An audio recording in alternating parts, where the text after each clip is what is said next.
ketemu lagi di dapur Desi. Di video kali ini aku membuat keripik rumput laut. Cara bikinnya gampang banget teman-teman, cuman pakai 3 bahan aja. Nah, ini udah aku siapin. Lalu aku mau kocok dulu telur dan tambahkan garam. Selesai tercampur rata telurnya, aku sisihkan dulu. Lanjut di sini aku udah siapkan kulit lumpianya. Untuk kulit lumpianya di sini aku gunakan yang kotak kayak gini. Tapi kalau misalkan kalian gak ada, boleh juga kalian gunakan yang bulat. Nah, ini udah aku ambil 1 lembar kayak gini. Lalu di sini juga ada nori. Nah, untuk norinya nanti mau aku potong menjadi 2 bagian. Lanjut aja sekarang olesi kulit lumpia menggunakan telur yang tadi udah dikocok lepas. Lanjut di sini ada nori, aku gunting belah menjadi 2 bagian. Lalu tempelkan di kulit lumpia yang udah diolesi telur. Di tap-tap-tap aja supaya nempel. Dan di sini aku mau potong lagi menjadi beberapa bagian.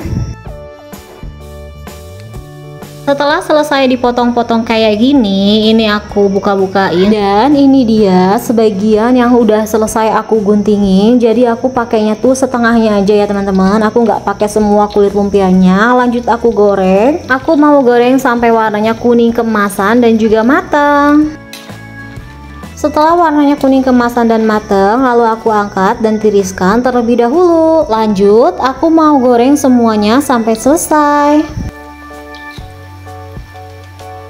Dan untuk yang udah selesai digoreng, ini aku simpan di wadah kayak gini. Gak lupa juga di sini aku tambahkan bubuk barbeque, jadi lebih enak teman-teman keripiknya. Ditambah lagi, ini tuh kriuknya tuh bener-bener tahan lama banget teman-teman. Kalian harus wajib cobain resepnya. Jangan lupa di like, komen, dan juga di share videonya. Sampai ketemu di video aku selanjutnya. Makasih ya udah temenin aku bikin cemilan hari ini.